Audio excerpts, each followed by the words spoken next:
Morning everyone, welcome back to Illume science class number 307। Respiration topic को ही continue करते हैं हम लोग। पार्ट 7 है ये, और आज हम लोग यहाँ डिस्कस करेंगे अबाउट क्रेब्स साइकिल। देखो, क्रेब्स साइकिल का डिस्क्रिप्शन अपने आप में एक बहुत बड़ा टॉपिक है ये।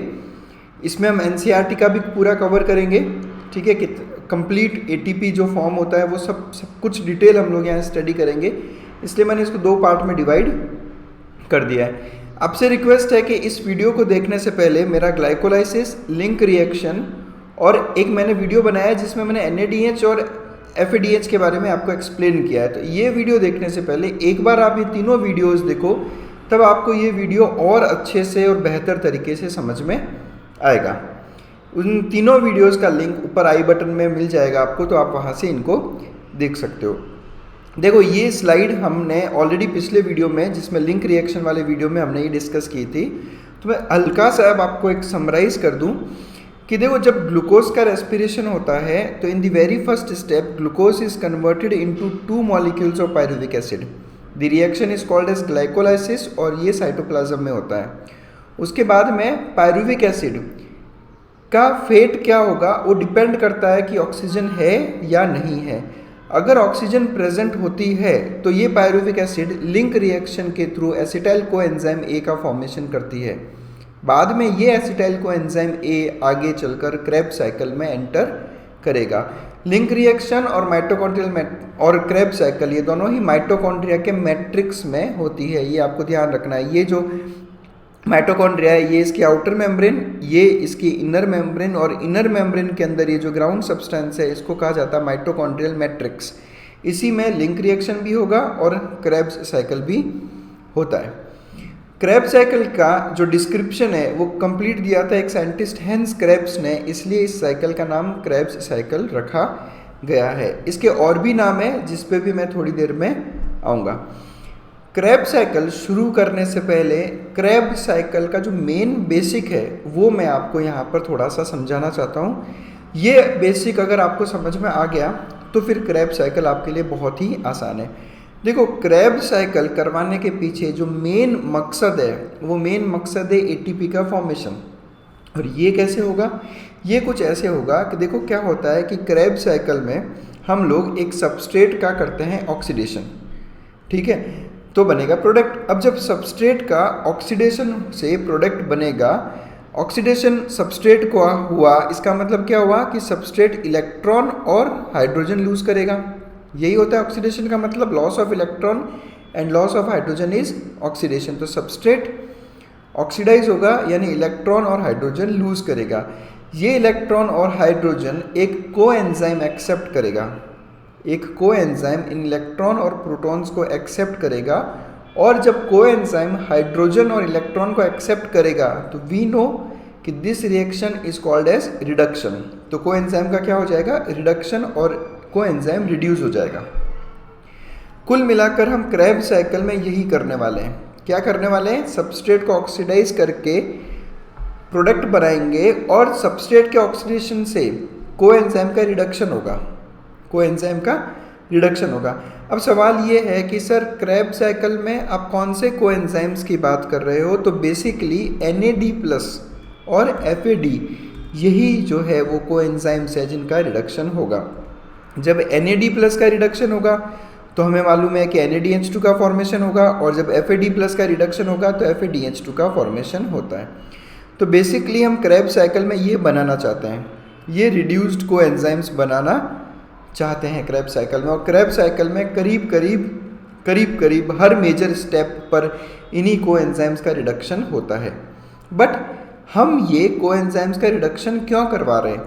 वो इसलिए करवा रहे हैं क्योंकि इन रिड्यूस्ड कोएंजाइम्स को क्रेब साइकिल के बाद में वापस से ऑक्सीडाइज करवाया जाता है, और जब वापस से इनका ऑक्सीडेशन होगा तो ये वापस कोएंजाइम्स बन जाएंगे और इलेक्ट्रॉन लूज कर देंगे। यानी कुल मिला के बात ये है, समझो कि मैंने जो क्रेब साइकिल में NADH2 बनाया, इस NADH2 को मैं बाद में वापस से ऑक्सीडाइज करूँगा तो क्या बन जाएगा? NAD+, और इलेक्ट्रॉन और प्रोटॉन्स अलग हो जाएंगे।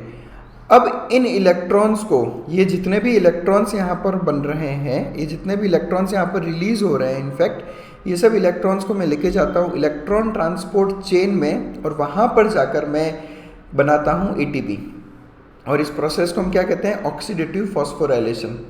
एक छोटी सी बात बता देता हूँ, यहाँ पर फॉस्फोराइलेशन का मतलब क्या हो जाएगा कि एडीपी को जब आप एक इनऑर्गेनिक फॉस्फेट दोगे तब ये इस इनऑर्गेनिक फॉस्फेट को यहाँ पर ऐड करके एटीपी का फॉर्मेशन कर देगा। This is called as phosphorylation. But why is this called as oxidative phosphorylation, ये मैं जब ऑक्सीडेटिव फॉस्फोराइलेशन या इलेक्ट्रॉन ट्रांसपोर्ट चेन पढ़ाऊँगा आपको, तब मैं आपको यहाँ पर एक्सप्लेन करूँगा।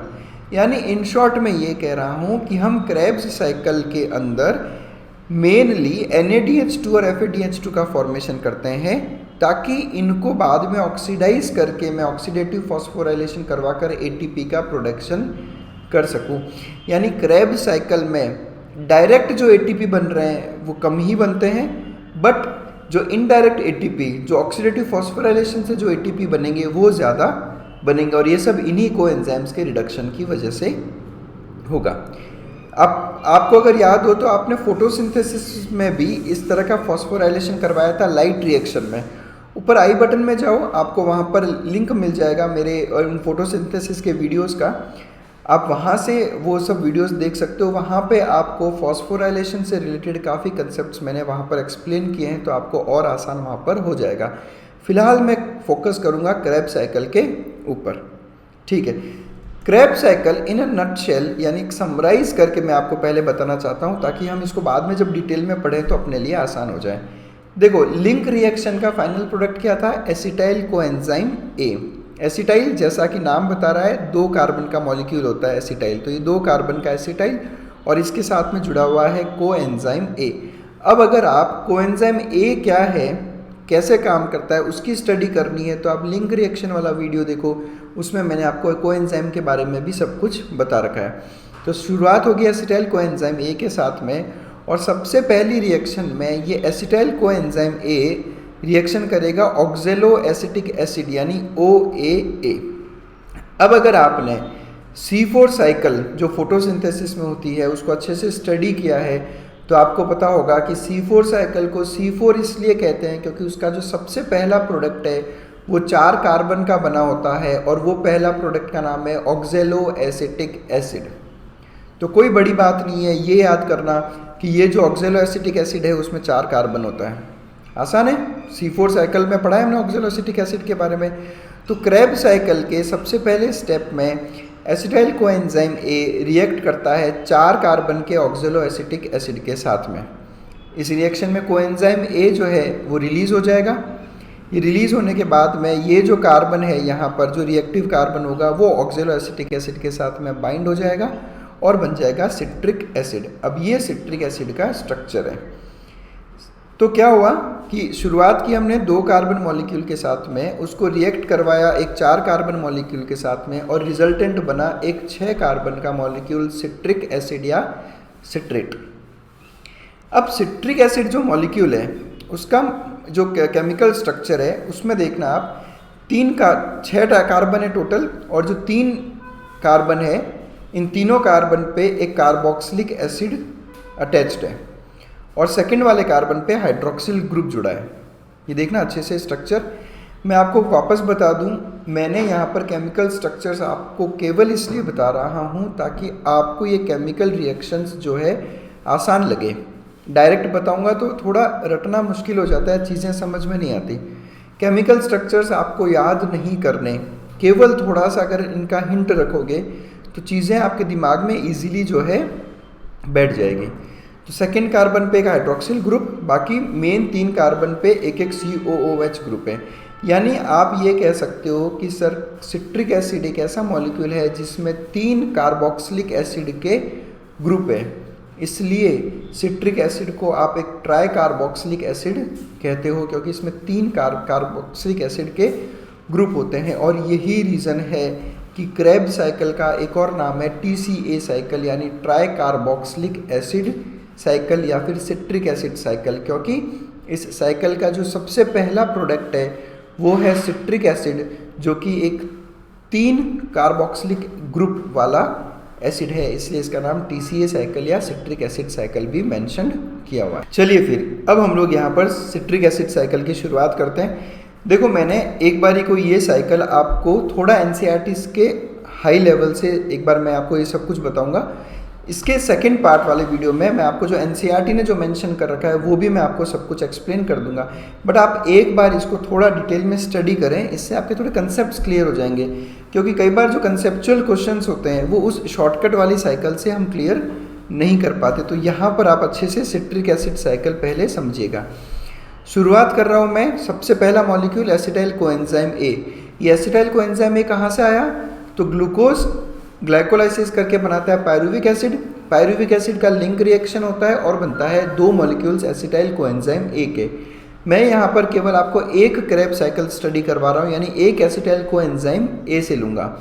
लेकिन जब हम पूरा बैलेंस शीट तैयार करेंगे तब हम दो एसिटाइल कोएंजाइम कंसिडर करेंगे, बिकॉज एक ग्लूकोज मॉलिक्यूल से दो एसिटाइल कोएंजाइम ए का फॉर्मेशन होता है। Acetyl coenzyme A, acetyl 2 carbon का मॉलिक्यूल, उसके साथ में अटैच्ड है कोएंजाइम ए, और लेंगे हम ऑक्जेलो एसिटिक एसिड। कितने कार्बन है? 4 कार्बन का ये एसिटिक एसिड, ऑक्जेलो एसिटिक एसिड। ठीक है, सबसे पहले रिएक्शन में ये दोनों मिलेंगे और कोएंजाइम ए रिलीज हो जाएगा यहाँ से। ये यहाँ से कोएंजाइम ए रिलीज हो गया, बाहर निकल जाएगा, और ये कार्बन जो है यहाँ पर आकर अटैचमेंट शो करेगा ऑक्जेलो एसिटिक एसिड के साथ में। प्लस इस रिएक्शन में जो है H2O ऐड होगा। ठीक है, और H2O ऐड होगा तो जो प्रोडक्ट बनेगा सबसे पहला वो है अपना सिट्रिक एसिड। कोएंजाइम ए इस रिएक्शन में रिलीज हो जाएगा, तो प्रोडक्ट बना सिट्रिक एसिड, जो कि एक 6 कार्बन का एसिड है। और बिकॉज सिट्रिक एसिड का सिंथेसिस हो रहा है इसलिए एंजाइम का नाम रखा गया है सिट्रेट सिंथेज, यानी सिट्रेट का सिंथेसिस करने वाला एंजाइम, और ये सिट्रिक एसिड का स्ट्रक्चर। पहले आप इन रिएक्शंस को अच्छे से समझिएगा। सेकंड पार्ट में मैं आपको ये भी बता दूंगा कि साइकिल को रटना कैसे है। ठीक है, पर पहले आप एक बार अच्छे से समझ लो। ठीक है, तो सबसे पहला step, acetyl coenzyme A react करता है ऑक्जेलो एसीटेट के साथ में, वाटर ऐड होता है, कोएंजाइम ए रिलीज होगा, एंजाइम का नाम है सिट्रेट सिंथेज, और सिट्रिक एसिड का होगा formation. Citric acid tricarboxylic acid है, इसलिए इस रिएक्शन का नाम, इस साइकिल का नाम ट्राइकार्बोक्सिलिक एसिड साइकिल भी होता है। Now in the next step, यहाँ अच्छे से देखना, in the next step citric acid में हम लोग पहले वाटर निकालते हैं H2O मॉलिक्यूल, और फिर वापस उसमें वाटर ऐड करते हैं। यानी मैं बेसिकली 2 स्टेप करूँगा। पहले स्टेप में मैं वाटर रिलीज करूँगा सिट्रिक एसिड से, वाटर निकलेगा, और सेकंड स्टेप में वाटर ऐड होगा। यहाँ मैं एक हल्की सी ऑर्गेनिक केमिस्ट्री की बात कर लेता हूँ। देखो, जब भी किसी एल्कोहल का डिहाइड्रेशन होता है, यहाँ पर देखना आप अच्छे से, ये एल्कोहलिक ग्रुप है। हमने ऑर्गेनिक केमिस्ट्री में पढ़ा है कि जब भी आप एल्कोहल का डिहाइड्रेशन करते हो, यानी H2O निकालते हो उसमें से, तो एल्कीन का फॉर्मेशन होता है। ये आपने पढ़ा रहेगा ऑर्गेनिक केमिस्ट्री में। तो ये कंसेप्ट आपको यहाँ पर बहुत काम आएगा। और उल्टा एल्कीन का जब आप वापस रिहाइड्रेशन करोगे, यानी वाटर ऐड करोगे, तो वापस एक एल्कोहल का फॉर्मेशन होता है। तो ये कंसेप्ट आपको यहाँ पर थोड़ा सा ध्यान रखना है। तो सबसे पहले स्टेप में मैं वाटर ऐड करूँगा, जिससे बनेगा सिस अकोनिटेट। फिर मैं इस सिस अकोनिटेट में वापस वाटर ऐड करूँगा, जिससे बनेगा आइसोसिट्रेट। यानी कि पहले मैंने डिहाइड्रेशन किया, यानी कि H2O रिलीज करवाया, फिर मैंने क्या किया, H2O वापस ऐड किया, तो क्या बन गया, आइसोसिट्रेट। अब मेरी बात समझें आप, सिट्रिक एसिड में से आपने पहले वाटर निकाला और फिर वापस वाटर ऐड किया, यानी कुल मिलाकर स्ट्रक्चर तो वही रहेगा, केमिकल स्ट्रक्चर। आप H2O निकाल रहे हो, फिर वापस H2O ऐड कर रहे हो, तो जो केमिकल फॉर्मूला तो वही रहा, क्योंकि कोई चेंज आया नहीं। इसलिए यहाँ पर जो मॉलिक्यूल बन रहा है आइसोसिट्रेट, ये सिट्रिक एसिड का आइसोमर कहलाएगा, क्योंकि दोनों का केमिकल फॉर्मूला सेम है। इसलिए नाम भी हमने क्या रखा, आइसोसिट्रेट, यानी सिट्रिक एसिड का आइसोमर। Getting my point. तो यहाँ पर सिट्रिक एसिड में डिहाइड्रेशन करके वापस जब रिहाइड्रेशन किया जाता है तो आइसोसिट्रेट का फॉर्मेशन होता है। तो पहला स्टेप है डिहाइड्रेशन, जिसमें सिस अकोनिटेट का फॉर्मेशन हो रहा है। इन दोनों ही रिएक्शन में एंजाइम जो यूज होगा वो होगा अकोनिटेज, यानी डिहाइड्रेशन भी अकोनिटेज कराएगा और रिहाइड्रेशन भी अकोनिटेज करवाएगा। और इन अकोनिटेज एंजाइम के लिए जो मेटल आयन रिक्वायर्ड है इसके एक्टिवेशन के लिए, इसके फंक्शनिंग के लिए, वो होता है आयरन Fe+2। मैंने अभी आपको बोला कि जब अल्कोहल का डिहाइड्रेशन होता है तो एल्कीन का फॉर्मेशन होता है। तो देखो यहाँ पर ये अल्कोहल के डिहाइड्रेशन से यहाँ पर एल्कीन का फॉर्मेशन हो गया, और जब मैं इस एल्कीन को वापस से रिहाइड्रेट करूँ यानी वाटर ऐड करूँ तो वापस अल्कोहल का फॉर्मेशन हो जाएगा। यानी अगर आप सिट्रिक एसिड का स्ट्रक्चर और आइसोसिट्रिक एसिड का स्ट्रक्चर देखोगे तो ये दोनों एक दूसरे के लिए आइसोमर होते हैं। यहाँ पर अल्कोहल ग्रुप सिट्रिक एसिड में सेकंड कार्बन, मतलब जो मेन ये 3 कार्बन है, सेकंड नहीं कहूँगा मैं, लेकिन ये जो मेन 3 कार्बन है इसमें यहाँ पर अटैच्ड है और यहाँ पर अल्कोहल जो है यहाँ पर अटैच्ड है। बस यही डिफरेंस है, बाकी दोनों सेम रहता है। इसलिए आपको बहुत से बुक्स में ये वाला जो स्टेप एसिस अकोनिटेट वाला, इसको स्किप करके सीधा सिट्रिक एसिड से क्या फॉर्मेशन दिखाते हैं, आइसोसिट्रिक एसिड। तो ये हो गया पहला स्टेप जो कि 2 स्टेप में होता है। नेक्स्ट जो मैं आपको स्टेप बता रहा हूँ वो भी कपल्ड रिएक्शन है, यानी 2 स्टेप है लेकिन दोनों साथ में होते हैं, लेकिन मैं आपको अलग अलग शो कर रहा हूँ। पहले देखो आइसोसिट्रिक एसिड, आइसोसिट्रिक एसिड से हम बनाने वाले हैं ऑक्जेलो सक्सिनेट। अब आपके सामने ये स्ट्रक्चर है कि आइसोसिट्रेट से बना ऑक्जेलो सक्सिनेट, तो आप यहाँ पर क्लियर बता सकते हो कि सर यहाँ पर अगर आप देखोगे तो बेसिकली जो है हाइड्रोजन रिलीज हो रहा है, आइसोसिट्रिक एसिड में से हाइड्रोजन रिलीज हो रहा है। ठीक है, तो हाइड्रोजन रिलीज होना यानी कि क्या हो गया, ऑक्सीडेशन। मैंने थोड़ी देर पहले आपको बताया था कि क्रेब्स साइकिल बेसिकली है क्या, most of the Krebs cycle के स्टेप्स में हम लोग सबस्ट्रेट का करवाते हैं ऑक्सीडेशन, और उस ऑक्सीडेशन के साथ साथ में कोएंजाइम्स का होता है रिडक्शन, यानी रिड्यूस्ड कोएंजाइम्स का फॉर्मेशन होता है। तो यहाँ पर वो स्टेप आ ही गया कि आइसोसिट्रेट का होगा ऑक्सीडेशन जिससे बनेगा ऑक्जेलोसक्सिनेट, यानी यहाँ पर एक कोएंजाइम रिड्यूस होगा, और जो एंजाइम कोएंजाइम यहाँ रिड्यूस हो रहा है वो है NAD+। तो ये जो H+ प्रोटॉन्स यहाँ से रिलीज होंगे, ये प्रोटॉन्स NAD+ एक्सेप्ट कर लेगा और बनाएगा NADH+ H+, और बाद में इन NADH और H+ का क्या होगा, तो हमने देखा कि इलेक्ट्रॉन ट्रांसपोर्ट चेन में इनको ले जाया जाएगा और इससे जो इलेक्ट्रॉन रिलीज होंगे उसे ATP का फॉर्मेशन करवाया जाएगा। तो ये स्टेप है। नाउ इस स्टेप में क्या हो रहा है, ऑक्सीडेशन यानी हाइड्रोजन का रिमूवल, इसलिए एंजाइम का नाम क्या है, आइसोसिट्रेट डिहाइड्रोजनेज, यानी आइसोसिट्रिक एसिड में से हाइड्रोजन रिमूव करने वाला एंजाइम। डिहाइड्रोजनेज लिखा ना हमने, डी मतलब रिमूवल, तो आइसोसिट्रेट में से हाइड्रोजन रिमूव करने वाला एंजाइम कौन सा है, आइसोसिट्रेट डिहाइड्रोजनेज, और ये स्ट्रक्चर आपके सामने बन गया। मैं एक कंसेप्ट आपको थोड़ा सा वापस पीछे साइकिल में लेके चलता हूँ और वहाँ वापस समझाता हूँ मैं आपको, यहाँ पर आपको ये ज़्यादा अच्छे से समझ में आएगा। ये देखिएगा एक बार कि होगा क्या, देखो ये एक साइक्लिक प्रोसेस है, यानी सिट्रिक एसिड से बनेगा ऑक्जेलो एसिटिक घूम फिर के, और ऑक्जेलो एसिटिक से बनेगा वापस सिट्रिक एसिड। तो यहाँ पे बात समझिएगा आप, 2 कार्बन इसके साथ में अटैच किए मैंने 4 कार्बन, तो 6 कार्बन का मॉलिक्यूल बना। अब इस 6 कार्बन का मॉलिक्यूल घूम फिर के वापस एक 4 कार्बन का मॉलिक्यूल बना रहा है, तो 6 कार्बन के मॉलिक्यूल से 4 कार्बन का मॉलिक्यूल बन रहा है। इसका मतलब 2 कार्बन बीच की रिएक्शंस में क्या हो जाएंगे, लॉस हो जाएंगे, यानी कुल मिलाकर आपको सिट्रिक एसिड साइकिल या क्रेब साइकिल में 2 बार CO2 रिलीज करवानी है। जब CO2 रिलीज होगा यानी जो कार्बन जो रिलीज होगा यहाँ पर, उसकी वजह से 6 कार्बन का मॉलिक्यूल 4 कार्बन में कन्वर्ट हो पाएगा।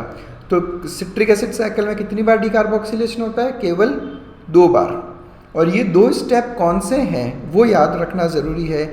इसमें आप ये देख लो कि ये दोनों स्टेप जो है साथ साथ में होंगे, साथ साथ में होंगे मतलब साथ साथ नहीं कहूँगा पर एक के बाद एक, ये दोनों स्टेप सक्सेसिव स्टेप हैं। ठीक है, तो हम लोग वहाँ उस स्टेप पे पहुँच गए। अब आइसोसिट्रेट से ऑक्जेलोसक्सिनेट बनाया हमने with the help of enzyme isocitrate dehydrogenase. Now in the same step enzyme वही है, और उसी स्टेप में ऑक्जेलोसक्सिनेट से हाथों हाथ डीकार्बोक्सिलेशन होगा यानी CO2 रिलीज होगा और बन जाएगा अल्फा कीटोग्लूटारेट यानी अल्फा KG। क्लियर है, एंजाइम वही है आइसोसिट्रेट डिहाइड्रोजनेज। अब ऑक्जेलोसक्सिनेट कितने कार्बन, 6 कार्बन, अल्फा KG में कितने कार्बन, 5 कार्बन, क्योंकि यहाँ पर डीकार्बोक्सिलेशन हुआ है, तो एक CO2 जो है यहाँ पर रिमूव हो गया। ये देखो यहाँ पर आपको 3 COO- ग्रुप दिख रहे हैं, जबकि यहाँ पर 2, क्यों, क्योंकि एक CO2 जो है ये रिलीज कर चुका है यहाँ पर। तो अब 5 कार्बन बच गए अपने पास में। पर एंजाइम कौन सा है? Isocitrate dehydrogenase. Technically speaking actual में होता क्या है कि समझो ये एंजाइम है तुम्हारा आइसोसिट्रेट डिहाइड्रोजनेज। अब अपने को पता है कि एंजाइमेटिक रिएक्शंस कैसे होते हैं कि सबस्ट्रेट जाकर एंजाइम से बाइंड होता है। तो समझो ये तुम्हारा आइसोसिट्रेट है, दिस इज आइसोसिट्रेट। तो ये आइसोसिट्रेट आकर आइसोसिट्रेट डिहाइड्रोजनेज से कंबाइन होगा। उसी वक्त आइसोसिट्रेट डिहाइड्रोजनेज जो है ऑक्सीडाइज होगा, और ऑक्सीडाइज होने के साथ साथ जैसे ही ऑक्सीडेशन होगा वैसे ही CO2 भी रिलीज हो जाएगा। यानी कि ये एंजाइम और सबस्ट्रेट बाइंड है दोनों, और इसी बाइंडिंग में ये कपल्ड रिएक्शन होती है। यानी कि पहले ऑक्सीडेशन होगा फिर डीकार्बोक्सिलेशन होगा, और एंजाइम दोनों में सेम रहेगा आइसोसिट्रेट डिहाइड्रोजनेज। इसलिए आपको कुछ बुक्स में आइसोसिट्रेट से सीधा अल्फा KG बना हुआ दिखाई देता है, ऑक्सैलोसक्सिनेट का वो स्टेप स्किप कर देते हैं क्योंकि वो एक सिंगल स्टेप ही इसको कंसिडर करते हैं। ठीक है, आई होप कंसेप्ट क्लियर है आप लोगों के लिए। नेक्स्ट बढ़ते हैं हम अल्फा KG के बाद में। देखो आइसोसिट्रेट डिहाइड्रोजनेज के लिए जो मेटल आयन यूज़ होता है वो है मैंगनीज +2। ये चीज़ें छोटी छोटी आपको याद रखनी है कि अकोनिटेज के लिए आयरन और आइसोसिट्रेट डिहाइड्रोजनेज के लिए मैंगनीज रिस्पॉन्सिबल होता है for the functioning of the enzyme. Now alpha ketoglutarate in the next step जो है, सबसे पहले तो अल्फा KG के साथ में कोएंजाइम A आकर बाइंड होगा। ठीक है, और जब इसके साथ कोएंजाइम A बाइंड हो जाएगा तो ऑब्वियसली मॉलिक्यूल के नाम में कहीं ना कहीं कोएंजाइम A रिफ्लेक्ट होगा। तो जो मॉलिक्यूल बन गया वो कौन सा बन गया? Succinyl coenzyme A।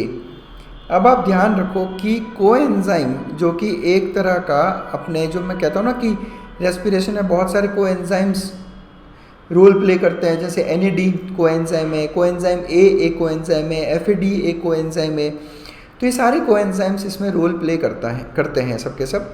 तो वापस सक्सिनाइल कोएंजाइम A का फॉर्मेशन हो गया और फिर से हुआ एक डीकार्बोक्सिलेशन, यानी कि ऑक्सैलोसक्सिनिक एसिड 6 कार्बन का molecule.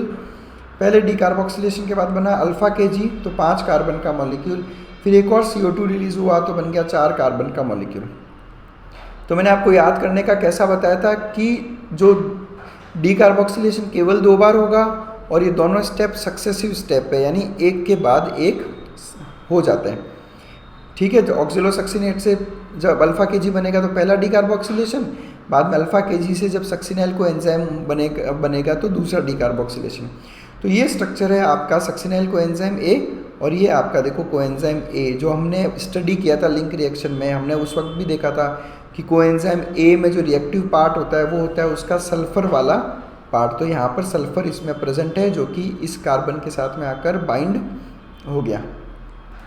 Now this reaction is also a kind of an oxidation reaction, जो कि हमने थोड़ी देर पहले डिस्कस किया कि भाई क्रैब साइकिल में तो अपने को सबस्ट्रेट के ऑक्सीडेशन करवाने होते हैं ताकि कोएंजाइम्स को रिड्यूस किया जा सके। तो अब जब अल्फा KG का ऑक्सीडेशन होगा तो हाइड्रोजन और इलेक्ट्रॉन रिलीज होंगे, वो हाइड्रोजन और इलेक्ट्रॉन NAD+ एक्सेप्ट करेगा और बनाएगा NADH2। तो एक और मैंने यहाँ पर ऑक्सीडेशन करवा दिया। नेक्स्ट चलते हैं सक्सिनाइल कोएंजाइम A के पास में।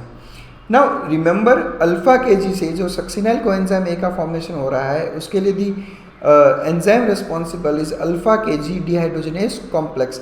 देखो जहाँ जहाँ पर ऑक्सीडेशन होगा क्रैब साइकिल में, ये चीज़ ध्यान रखना है आपको, क्रैब साइकिल में जहाँ जहाँ पर ऑक्सीडेशन होगा वहाँ हर जगह पर एंजाइम के नाम में डिहाइड्रोजनेज लगेगा। जैसे आइसोसिट्रेट डिहाइड्रोजनेज वैसे ही अल्फा KG डिहाइड्रोजनेज, यानी सबस्ट्रेट का नाम लिख दो और डिहाइड्रोजनेज लगा दो। तो आइसोसिट्रेट डिहाइड्रोजनेज और अल्फा KG डिहाइड्रोजनेज, या कब पे हमने इसका नाम में कॉम्प्लेक्स डाला है क्योंकि एंजाइम कॉम्प्लेक्सेस में बहुत सारे कोएंजाइम्स, एंजाइम्स और इन सब का रोल रहता है। Now in the next step, ये जो सक्सिनाइल कोएंजाइम A है, ये सक्सिनाइल कोएंजाइम A कन्वर्ट हो गया सक्सिनेट में।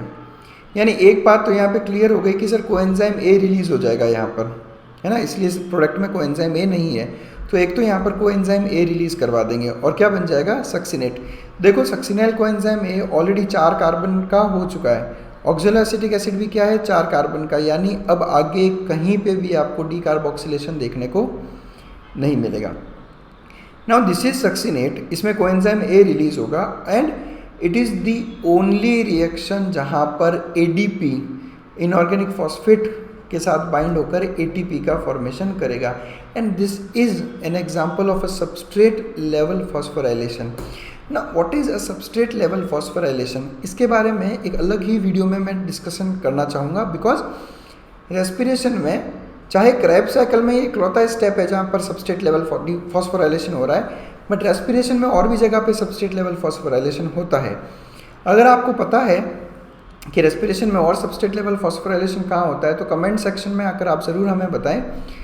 फिलहाल मैं इसको यहीं पे रोकूंगा। सबस्ट्रेट लेवल फॉस्फोराइलेशन रेस्पिरेशन में कहाँ कहाँ होता है, सारे स्टेप हम एक साथ एक अलग ही वीडियो में डिस्कस करेंगे। अब बहुत से स्टूडेंट्स बोलेंगे कि सर अगर आप एनसीईआरटी पढ़ोगे तो उस एनसीईआरटी में इस एटीपी की जगह पे ना जीटीपी का फॉर्मेशन दिखा रखा है, तो गलत नहीं है, गलत नहीं है, लेकिन एनसीईआरटी भी सही है और हम भी यहाँ पर सही है। क्यों है ऐसा, वो मैं क्रैब साइकिल के सेकंड पार्ट में पक्का डिस्कस करने वाला हूँ, ठीक है, तो वो कन्फ्यूजन भी आपका क्लियर हो जाएगा। तो यहाँ पर जो succinyl coenzyme A substrate level phosphorylation करके एटीपी का फॉर्मेशन करता है और सक्सिनेट का फॉर्मेशन होता है, और जो एंजाइम यहाँ पर यूज़ हो रहा है वो है सक्सिनेट थायोकाइनेज, ठीक है, और इनको जो मेटल आयन रिक्वायर्ड होता है वो है मैग्नीशियम +2। यहाँ पर किसी तरह का ऑक्सीडेशन नहीं हुआ, इसलिए मैंने एंजाइम में डिहाइड्रोजनेज नाम यूज़ नहीं किया। आपको तो बस जहाँ ऑक्सीडेशन हो रहा है वहाँ पे डिहाइड्रोजनेज एंजाइम का नाम यूज़ करना है। इनफैक्ट क्रैब साइकिल में मेन स्टेप्स वही है जहाँ पर ऑक्सीडेशन हो रहा है, बिकॉज क्रैब साइकिल का मेन जो समरी मैंने आपको थोड़ी देर पहले बताया था, जो मेन बेसिक है वो यही है कि ऑक्सीडेशन करवाओ, कोएंजाइम्स को रिड्यूस करो और उन रिड्यूस्ड कोएंजाइम से इलेक्ट्रॉन निकलवा कर इलेक्ट्रॉन ट्रांसपोर्ट चेन में जाकर एटीपी का फॉर्मेशन करवाओ। इसलिए क्रैब साइकिल में आपको मेन वही स्टेप याद रखने हैं जहाँ पर ऑक्सीडेशन हो रहा है, तो आपको वो इजीली याद हो जाएगा। Now in the next step succinate जो है वो फ्यूमरेट में कन्वर्ट हो रहा है। अब अगर मैं सक्सिनेट और फ्यूमरेट का यहाँ पर स्ट्रक्चर देखूँ तो एक बात मुझे साफ साफ नज़र आ रही है, और वो है कि सर यहाँ पर डबल बॉन्ड है कार्बन के बीच में, यहाँ पर सिंगल बॉन्ड है, इसका क्लियर मतलब है कि सर हाइड्रोजन लॉस हुआ है। अगर आपका ऑर्गेनिक केमिस्ट्री स्ट्रॉन्ग है तो आप इस चीज़ को अच्छे से समझ गए होंगे कि सर हर एक कार्बन से एक एक हाइड्रोजन रिलीज हुआ, and loss of hydrogen is again oxidation, यानी एक और जगह मिल गई जहाँ पे सबस्ट्रेट का ऑक्सीडेशन होगा, और जब सक्सिनेट का ऑक्सीडेशन होगा तो ऑब्वियसली कोएंजाइम्स का रिडक्शन होगा और कोएंजाइम्स रिड्यूस होकर FADH2 का फॉर्मेशन यहाँ पर कर रहे हैं। बट यहाँ पर डिफरेंस केवल इतना है कि पहले जो मैंने जहाँ पर ऑक्सीडेशन करवाया वहाँ पर NAD+ रिड्यूस हुआ था और यहाँ पर FAD+ रिड्यूस हो रहा है। और जो एंजाइम है, एंजाइम का नाम अब आप गैस कर ही लोगे कि सक्सिनेट डिहाइड्रोजनेज होगा। आसान है, सबस्ट्रेट का नाम लो और उसके पीछे लगा दो डिहाइड्रोजनेज, जहाँ जहाँ पर ऑक्सीडेशन हो रहा है। तो यहाँ पर सबस्ट्रेट है सक्सिनेट और डिहाइड्रोजनेज लगाया तो बन गया सक्सिनेट डिहाइड्रोजनेज। अब पूरे क्रैब साइकिल में जब जब ऑक्सीडेशन होगा तब तब NAD+ ही रिड्यूस होता है। This is the only step जहाँ पर FAD+ कोएंजाइम का काम कर रहा है। और इसको भी याद करने का मैं आपको तरीका बता देता हूँ कि जब फ्यूमरेट बनेगा तब FAD रिड्यूस होगा, F for fumarate, F for FAD, बाकी आपको हर जगह पर NAD ही याद करना है। तो फ्यूमरेट बनेगा तो FAD रिड्यूस होगा, बाकी सब जगह पर NAD रिड्यूस होगा, ठीक है। आगे चलते हैं, फ्यूमरेट से बनेगा मैलिक एसिड, मैलिट, ठीक है। और यहाँ पर जो है होगा रीहाइड्रेशन, यानी कि फ्यूमरेट में हाइड्रोजन ऐड होगा, सॉरी वाटर ऐड होगा और मैलिट का फॉर्मेशन होगा। और अगर आपको ऑर्गेनिक केमिस्ट्री अच्छे से आती है तो आप इजीली बता दोगे कि सर यहाँ पर अल्कोहल का फॉर्मेशन हो जाएगा, क्योंकि मैंने आपको पहले भी बताया था कि जब किसी अल्कोहल का डिहाइड्रेशन होता है तो बनता है एल्कीन, और जब एल्कीन का वापस आप हाइड्रोजन वाटर ऐड करोगे तो वापस अल्कोहल बनेगा। तो यहाँ पर देखो ये एल्कीन था डबल बॉन्ड, जब मैंने वाटर ऐड किया तो यहाँ पर अल्कोहल का फॉर्मेशन हो गया। तो फ्यूमरेट से बन गया फ्यूमरेट से बनेगा मैलिक एसिड, मैलिट, ठीक है। और यहाँ पर जो है होगा रीहाइड्रेशन, यानी कि फ्यूमरेट में हाइड्रोजन ऐड होगा और मैलिट का फॉर्मेशन होगा। और अगर आपको ऑर्गेनिक केमिस्ट्री अच्छे से आती है तो आप इजीली बता दोगे कि सर यहाँ पर अल्कोहल का फॉर्मेशन हो जाएगा, क्योंकि मैंने आपको पहले भी बताया था कि जब किसी अल्कोहल का डिहाइड्रेशन होता है तो बनता है एल्कीन, और जब एल्कीन का वापस आप हाइड्रोजन ऐड करोगे तो वापस अल्कोहल बनेगा। तो यहाँ पर देखो ये एल्कीन था डबल बॉन्ड, जब मैंने वाटर ऐड किया तो यहाँ पर मैलेट, और यहाँ पर केवल और केवल क्या हुआ है, यहाँ पर केवल और केवल हमने बनाया है एक वाटर ऐड किया है। तो एंजाइम का नाम क्या हो गया, फ्यूमरेज। नाउ अगेन इस स्टेप पर कहीं पे भी ऑक्सीडेशन नहीं हुआ। तो आप चाहें तो इस एंजाइम का नाम याद नहीं करें, आपको मेन कौन से एंजाइम्स का नाम याद करना है जहाँ पर ऑक्सीडेशन हो रहा है। और सबसे लास्ट स्टेप में वापस ऑक्जेलो एसिटिक एसिड का फॉर्मेशन हो जाएगा, बिकॉज ये एक साइकिल है। तो साइकिल में जहाँ से शुरुआत होती है वहीं पर एंड होगा। अब यहाँ पर आपको दिख ही रहा है स्ट्रक्चर कि मैलिक एसिड और ऑक्जेलो एसिटिक एसिड का स्ट्रक्चर है यहाँ पर। और वापस से अगर आप देखोगे तो यहाँ पर हमने जो है हाइड्रोजन रिलीज करवाया मैलिक एसिड में से, ये हाइड्रोजन अगर आप देखोगे तो गायब हो गए। ठीक है, ये डबल बॉन्ड O बन गया, यहाँ पर ऑक्जेलो एसिटिक एसिड में डबल बॉन्ड O बन गया और H+ यानी हाइड्रोजन का लॉस हो गया। यानी कि मैलेट का क्या हो रहा है, मैलेट का हो रहा है ऑक्सीडेशन। और जब भी ऑक्सीडेशन होगा तो कोएंजाइम्स रिड्यूस होंगे। और यहाँ पर अब कौन सा कोएंजाइम्स है, तो आप कहोगे NAD+। क्यों, क्योंकि सर FAD+ तो केवल एक ही जगह पे यूज़ हो रहा है, वो है फ्यूमरेट। तो यहाँ पर वापस NAD+ को आप रिड्यूस करके NADH+, H+ का फॉर्मेशन कर दोगे। और एंजाइम का नाम, तो एंजाइम का नाम आपने अब तक गैस कर लिया होगा कि सर ये तो मैलेट डिहाइड्रोजनेज ही हो सकता है। सबस्ट्रेट और उसके पीछे लगा दो डिहाइड्रोजनेज। क्लियर, आई होप आपको ये चीज़ें काफ़ी क्लियर हो गई होगी। अब ये तो है डिटेल्ड साइकिल। NCERT की साइकिल क्या है वो अपन नेक्स्ट वीडियो में भी डिस्कस करेंगे। यहाँ पर एक बार देखो, इस पूरी साइकिल में हमने 4 बार करवाया है डिहाइड्रोजनेशन। डिहाइड्रोजनेशन मतलब 4 बार क्या करवाया मैंने, ऑक्सीडेशन। ये 4 स्टेप कौन कौन से हैं, ये 4 स्टेप, क्योंकि हमने बोला कि जहाँ जहाँ पर ऑक्सीडेशन होगा वहाँ वहाँ पर कोएंजाइम्स रिड्यूस होंगे। तो याद कैसे करना है कि जहाँ पर फ्यूमरेट बनेगा वहाँ पर, जहाँ पर फ्यूमरेट बनेगा केवल वहीं पर FAD रिड्यूस होगा, बाकी हर जगह पर NAD रिड्यूस होगा। तो तीनों स्टेप पे NAD और केवल फ्यूमरेट वाली जगह पर FAD। तो टोटल 4 बार ऑक्सीडेशन हुआ। और इन चारों एंजाइम्स का नाम आप कैसे याद करोगे, सबस्ट्रेट के पीछे डिहाइड्रोजनेज लगाकर, फिर चाहे वो आइसोसाइट्रेट डिहाइड्रोजनेज हो, अल्फा KG डिहाइड्रोजनेज हो, या सक्सिनेट डिहाइड्रोजनेज हो, या मैलेट डिहाइड्रोजनेज हो। 2 स्टेप पर हो रहा है डी कार्बोक्सिलेशन। वो भी कैसे याद करोगे, वो आसान था कि सर सिट्रिक एसिड 6 कार्बन का है, उससे बनेगा 4 कार्बन का ऑक्जेलो एसीटेट, यानी 2 बार CO2 रिलीज होगा। और एक जगह पर हुआ है सबस्ट्रेट लेवल फॉस्फोराइलेशन, जिसके बारे में और डिटेल में मैं नेक्स्ट वीडियो में डिस्कस करूँगा। तो बस that's it. Thanks a lot for watching us.